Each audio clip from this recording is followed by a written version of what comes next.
Hello mga ka-vibes, kumusta po kayo lahat? Magandang gabi, magandang araw, magandang tanghali sa buong mundo. Kung saan man kayong mga Pinoy sa buong sulok ng mundo, magandang buhay sa ating lahat. So ito po ay sa zodiac sign ng Cancer. Ito po ay sa buwan ng Mayo, sa dalawang natitirang linggo ng Mayo 2025. So, tingnan natin kung anong kaganapan ng pamumuhay at pang-araw-araw na sitwasyon ni Cancer. So, hello mga Cancer. Tingnan natin. Hingi tayo ng guide, spirit guides, angel spirits, universe. Pakita niyo po kung ano po ang mensahe niyo para kay Cancer. So, shuffle natin pa ng isang.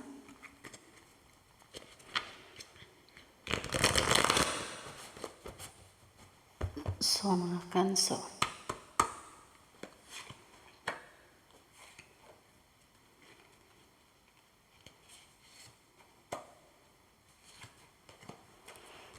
So, tingnan natin. Seven of Swords. Seven of Swords. So, Seven of Swords ang una. Four of Swords. Five of Cups. Temperance. So, Cancer. Parang nabigatan ka ata. Siguro na ano si Cancer, siya yung ano ba ito? Parang ikaw yung pinagsasabi, ikaw yung ano ba to? Parang may nagsasabi sa'yo tungkol sa kanyang problema or tungkol sa kanyang sikreto o sa mga chismis. Tapos ikaw yung nakikinig lang. Tapos parang sa dami-daming narinig mo left and right. Tapos yung iba nakikichismis tungkol kay ano, tapos sinasabi sa'yo, kinikwento sa'yo. Tapos yung may iba din na nagsasabi sa'yo ng, ganito si ano, kasi ano ganyan. Parang si Cancer, parang napuno yung puso mo o isip mo.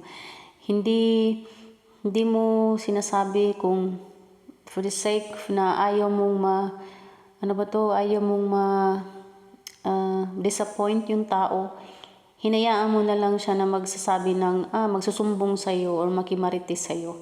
Hinayaan mo na lang, hindi mo siya inanuhan na, pwede ba, wag na kayong hinayaan mo na lang, kahit punong-puno na yung puso't isipan nyo.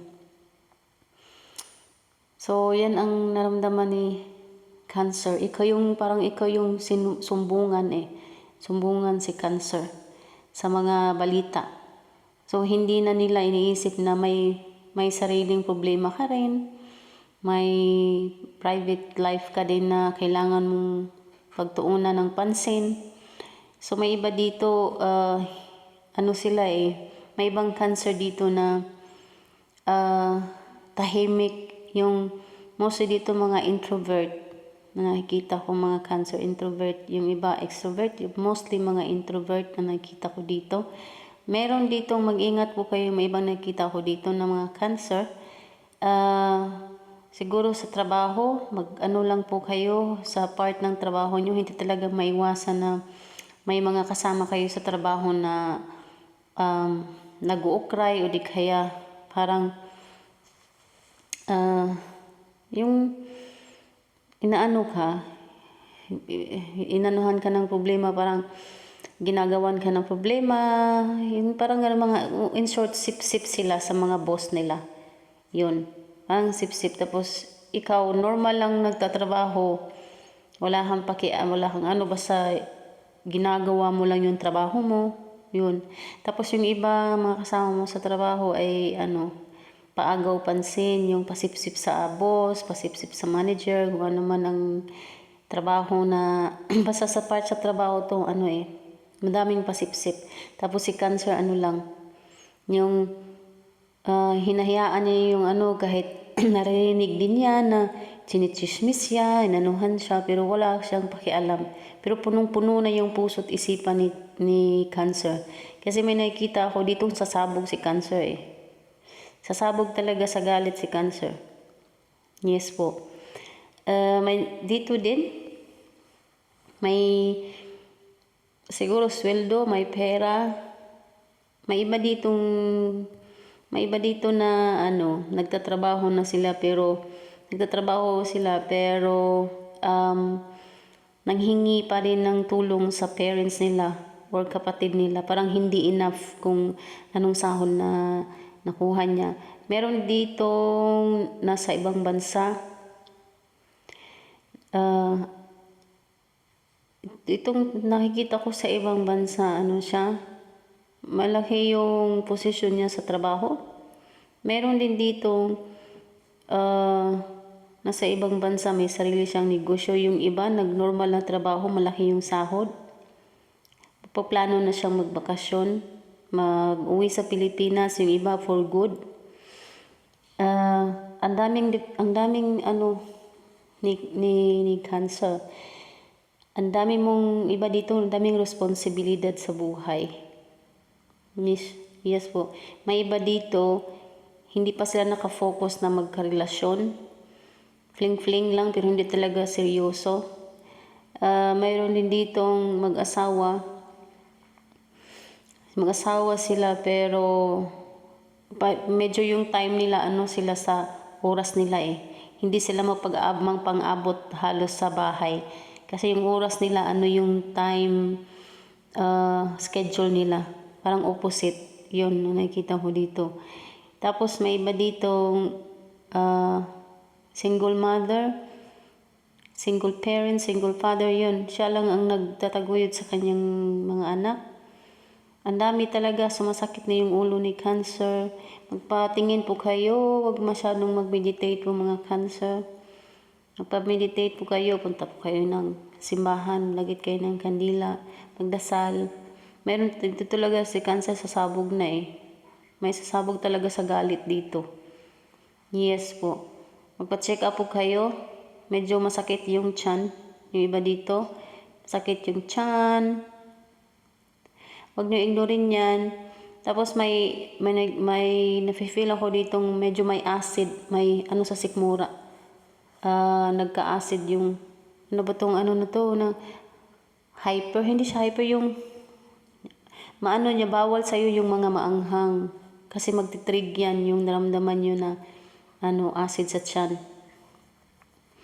Meron dito na aksidenteng nakikita ko, siguro na aksidente na or aksidente pa.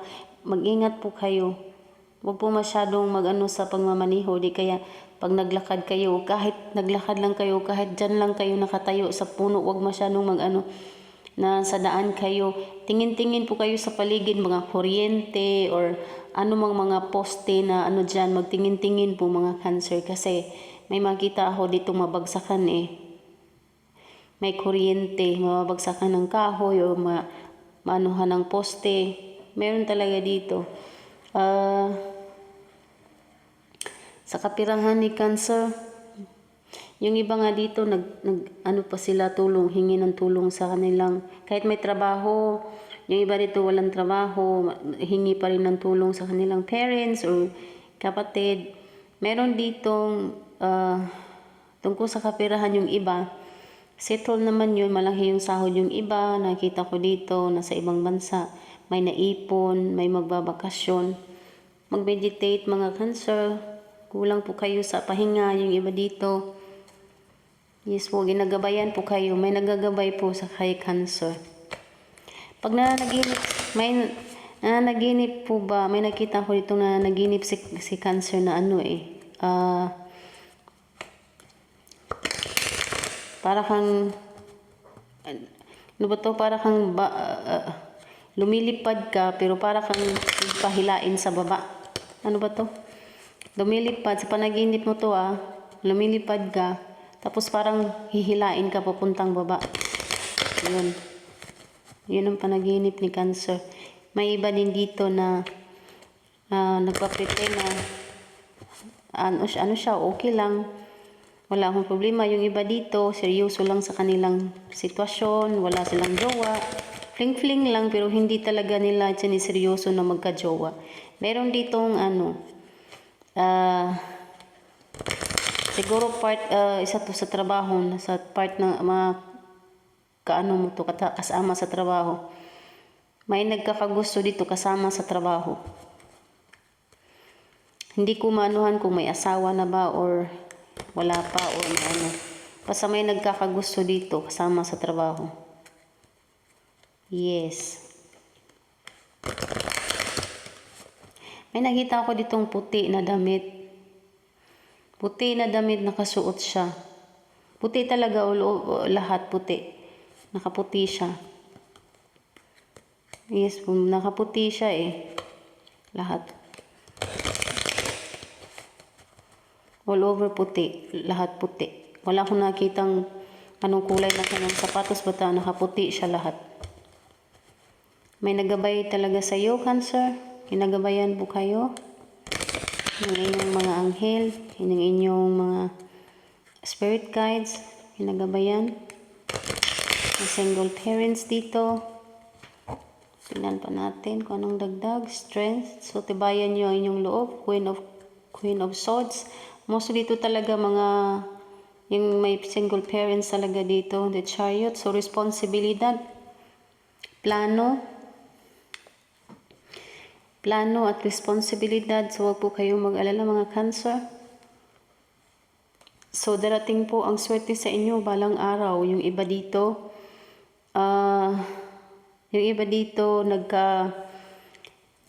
nagplano ng ibang bansa, pupuntang ibang bansa. Basta huwag po kayong mag-alala talaga, Cancer. Itong taon na to ay may plano po kayong magbakasyon yung iba dito plano magbakasyon. Basta huwag po kayong mag-alala talaga mga Cancer. Itong taon na to may magbabago sa buhay nyo. Itong taon na tong 2025. Basta huwag po kayong masyadong huwag niyong hayaan yung sarili niyo na yung ibang tao ay parang sa inyo na sinasabi yung mga malulungkot na buhay nila, yung karanasan nila, yung sitwasyon nila. Parang ikaw yung nilalagay para kang sako Nilalagay yung lahat ng mga nila. So bigat. Mag-ano po kayo, iwas po kayo sa mga parang ikaw kasi yung ginawang sumbungan sa lahat ng mga anong nangyari sa sitwasyon ng ibang tao sa paligid mo. So mag-iwas-iwas po kayo. Kung pwede po, punta po kayo sa lugar na kahit magbakasyon kayo, hindi man lang kahit malayong lugar, kahit kunting kahit ilang minuto lang or ilang oras lang ang pagbiyahe. Basta magpunta po kayo yung ikaw lang mag-isa. Ikaw lang mag-isa, Cancer. Yung magmuni-muni ka, kung ano ba talaga ang gusto mo. Yung gusto mong i-wash out, pwede din mag-meditate po kayo. Kasi load na May iba dito talaga, parang napuno na siya Yes. Palang araw, magbabago talaga ang takbo ng buhay mo itong taon na to, Cancer. Yes po. Huwag po kayo mag-alala. Kukunin nyo lang po ang mga positive energy na sinasabi ko, yung mga negative itapon. Oops. May sige, tingnan natin dyan. So, ito po ay bonus mensahe para kay Cancer galing kay Universe. Tingnan natin kung anong bonus mensahe sa kanya. So, huwag po kayo mag-alala mga Cancer. So, itong taon na to, magti-twist talaga ang life mo in a good and a positive way. So, positive daw. Tingnan mo. Kasasabi ko nga lang. Positive. The dog. Friendship, loyalty, reliability, companionship, helpfulness, satisfaction. O, diba? Yan positibo ang resulta. Mga Cancer. Ang ganda. Kung ano ni universe sa'yo. Ito pa, neutral. The ring. relationship, marriage, cooperation, togetherness, cycles, o diba? Sinabi ko kanina, huwag po kayong masyadong mangalala, huwag po kayong masyadong stress. Huwag po kayong magpa-depekto ng depression kasi delikado po ang ganyang klaseng sitwasyon. Iwas-iwas po kung sino man po ang nagbigay sa inyo ng depression, ng stress. Mahalin nyo ang inyong sarili, mga Cancer. Kasi ang ganda po ng future mo. Basta sa taon na to, magte-twist po ang buhay nyo in a good way.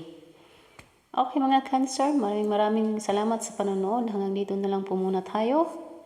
Hanggang sa muli, paalam.